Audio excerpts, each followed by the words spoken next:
Akala ko okay na yung may puhunan lang. Nag-run na yung business, ilang buwan lang, nalugi. Naubos din yung mahigit 200,000 namin. Hindi ko matanggap na nag-fail ako. Natutunan ko talaga, wag kang mag-give up. Takes a lot of motivation para bumangon sa mga failure. Akala ko dati, kaya kong ako lang.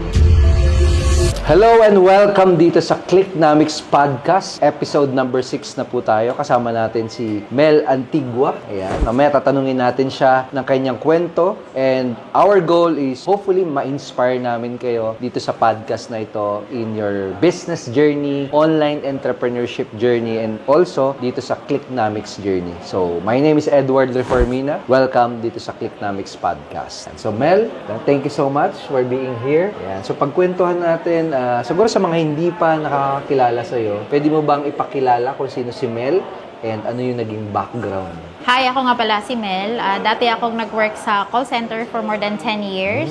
And marami na rin akong na-try na mga businesses, online, traditional, at lahat yon hindi nag-work. So marami akong pinagdaan ng struggles talaga. Yung maraming perang nasayang, nawala. Kasi gusto kong sumubok pero hindi ako nagkakaroon ng results. Minsan napapanghinaan ako ng loob na para sa akin ba pala talaga to. Gusto ko maging successful pero hindi ko talaga alam kung paano Kaya hindi ako tumitigil hanggat sa makahanap ako ng tamang opportunity kahit marami ng perang nasayang. Magkano yung perang nasayang? Gano'ng kalaki siya? Tsaka ano yung mga businesses na nasubukan mo before? Na-try ko na yung direct selling, networking, na-try ko na rin yan. Na-try ko na rin mag-food cart business. Yun talaga yung pinakamalaking nalugi sa akin kasi akala ko okay na yung may puhunan lang. Nag-run na yung business, ilang buwan lang, nalugi. Kasi wala akong knowledge, wala akong sapat na kaalaman kung paano talaga patakbuhin. Naubos din yung mahigit 200,000 namin. Ano naramdaman mo nung nangyari yun? Sobrang na-frustrate ako kasi yung perang yon hindi ko pera. Pera ng mga kaibigan ko at ng mga pinsan ko. Kumbaga collaboration lang namin yun na magtayo tayo ng food cart business. Ako na magmamanage, tapos kayo mag-finance. Kumbaga wala akong nilabas na pera. Pero since ako yung naka-front, nung nalugi yung business, siningil nila ako, nasaan na yung kinita. So, dahil sa frustration ko, nagkasakit ako. Parang feeling ko, hindi ko matanggap na nag-fail ako. Kasi marami akong na-fail na tao na sila umasa, na kumita yung pera nila, pero hindi siya nag-work. Hanggang ngayon, dala-dala ko pa rin yun na na-fail ko din sila. Sobrang hindi ko siya matanggap. Pero, sabi nga nila, kung nadapa ka, bumangon ka lang. Tama. Kaya, naghanap ulit ako ng ibang opportunity na pwede kong gawin despite of what happened. So, ano yung opportunity na yan? Paano mo siya nakita? Sa kakahanap ko sa online, nakita ko yung online mentor ko na matagal ko nang siyang sinusundan, si Coach Edward yun. Ako pala. Na-inspire ako sa journey niya na sabi ko, pwede naman palang kumita sa online. Bakit hindi ko siya dati na-discover? Di sana, hindi ko nagsayang ng 200,000. Pero hindi naman ako nagsisisi na nangyari yon kasi marami akong natutunan. Kumbaga, nag-fail man ako doon, pero marami akong lessons na natutunan. And ano yung number one lesson na natutunan mo doon sa past mistake or failure na yon na nakatulong sa'yo na magkaroon ng magandang results niya? Natutunan ko talaga, wag kang mag-give up. Kung nadapa ka man, bumangon ka lang. Kasi baka ito yung trial or challenge na binigay sa'yo ni Lord kasi He is preparing something bigger para sa'yo. Okay. Kaya unti-unti, binangon ko yung sarili ko sa pagkadapa at nakita ko nga yung opportunity online na pwede naman pala. Tama.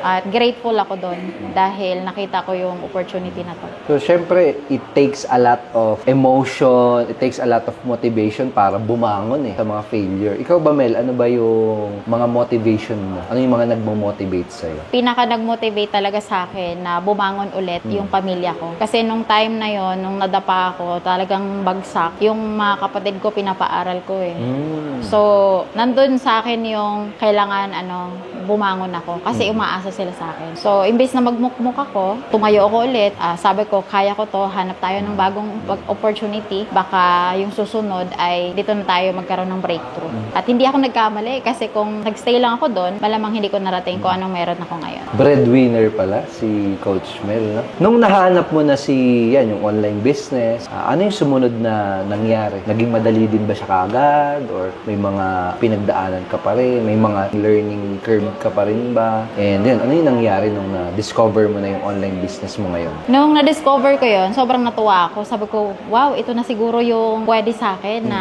pwede ako magkaroon ng resulta talaga. Akala ko nung una, madali lang. Kasi online Akala ko nung una, madali lang, online lang eh. Pwede to sa akin kasi marunong naman ako sa online, Facebook, ganyan. Pero hindi pala siya ganun kadali. Marami ka palang pag-aaralan, processes, sistema. Kailangan mo talagang aralin kasi first time din akong mag-digital marketing. Kaya wala talaga akong kalam-alam. So ginawa ko, inaral ko muna siya.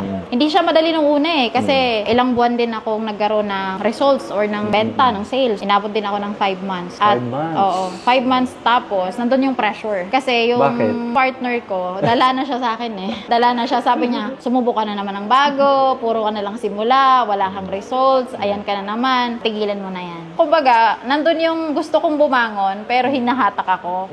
Pero feeling ko naman no, nung time na yon, pinupush niya ako na mag-move forward. Kina-challenge niya ako. Sabi niya, tigilan mo na yan, wala ka na namang benta. Pero, naniniwala ako na ito yung opportunity na para sa akin kasi yung taong mag-guide sa akin, nandito na, nahanap ko na siya. Kaya, naniwala din ako sa sarili ko na kaya ko. Unti-unti, nagkakaroon ako ng result hanggang sa isang araw, hindi ko na malayan, naabot ko na pala siya.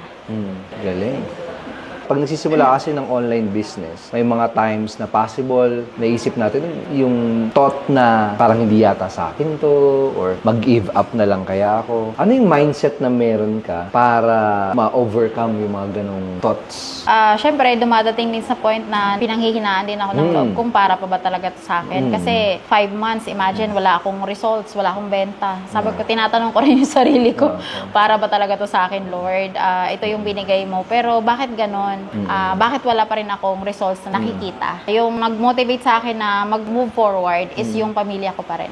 Kasi umaasa sila sa akin. Sabi ko, kung hindi ko to gagawin, tama yung partner ko na wala akong mararating dito. Kaya pinatunayan ko sa sarili ko na kaya ko dito magka-breakthrough. At buti na lang, naniwala ako sa sarili ko na kaya ko naman pala. Ano yung sa tingin mong pinaka nagbigay sa'yo ng breakthrough? Bakit ka nagkaroon ng resulta? Ano yung parang naging strategy mo? Pag-usapan siguro natin yan, yung mga madalas na tanong ng mga other click partners natin. Diba? Ano yung nagbigay sa'yo ng breakthrough? Ano yung ginawa mo para magkaroon ng breakthrough?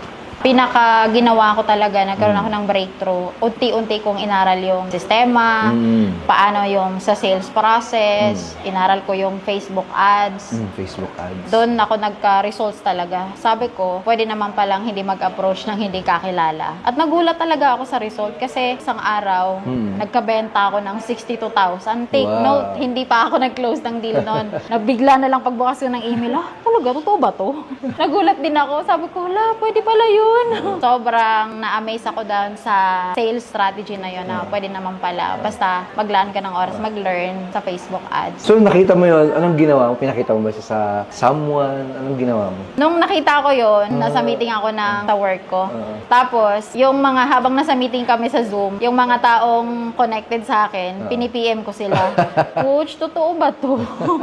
Totoo ba to talaga? 62,000? Tapos, sabi, oo, sa'yo yan. Kasi kausap yan ngayon ni Coach Jojo, yung client mo. Talaga? Oh my God. Parang hindi ako makapaniwala talaga. Nung tapos na yung meeting namin, doon ako nag-breakdown.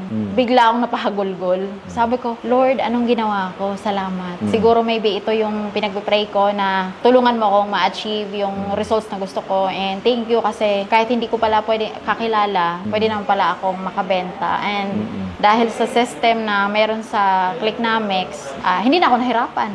Kasi sistema na yung nag-work eh. Bigla na lang akong nagka-komisyon.